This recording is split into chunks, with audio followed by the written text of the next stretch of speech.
Here are a few basic but important things to consider before you invest in a student accommodation in the rural areas, okay?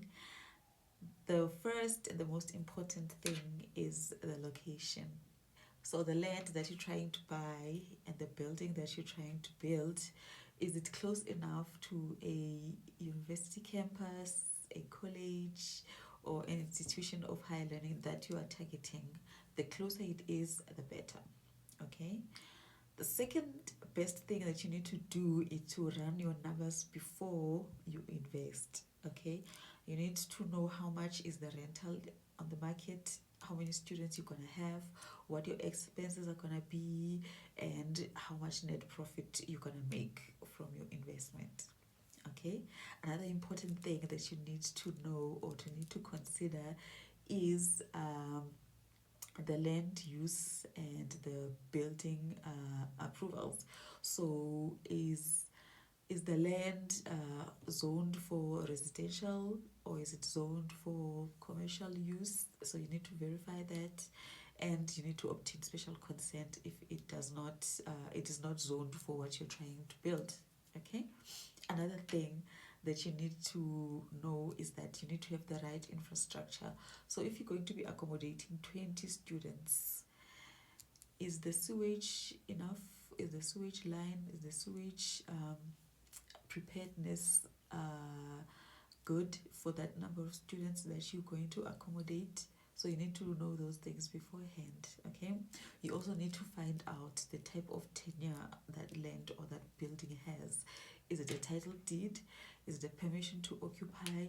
Is it communal land? Is it traditional land? Or any other type of tenure? You need to find that out so that you do not invest in vain, okay? You also need to know your development cost. How much is the whole development gonna cost you? Because you might buy land very cheap.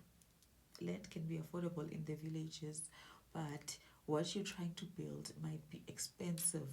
So you need to know your numbers beforehand before you start putting a brick on the ground. You need to know how much you'll be investing and is it worth the investment, okay?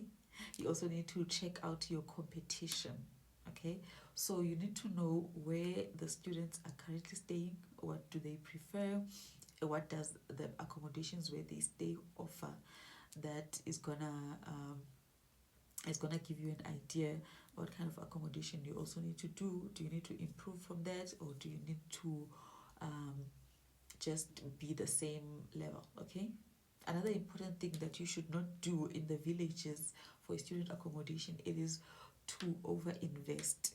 So it does not make sense to have a fancy development, a fancy house, whereby occupancy is still questionable. So if you do not have tenants or students that are going to occupy your beautiful building, you're as good as dead, because you won't be making any money and you've wasted your investment, okay?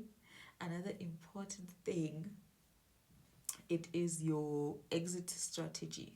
So if it happens that the campus that you are targeting closes down or the market declines, anything might happen. Are you in a good position to sell your property for normal residents, to sell your property for the working class, sell your property for, I don't know, construction workers, anything other than a student accommodation? You need to structure your property in that way, to have an exit strategy in mind before you start building, okay? Yes, so those are the few important things that you need to consider before investing in a student accommodation. And if you want to invest and you're not sure where to start, you can send me a DM and we can schedule a consultation call with you, and I'll guide you on the right things to do, the right compliance, the right legal structures to follow, and how you can expand from one student accommodation to the next. All right, I'll see you on the next video. Bye.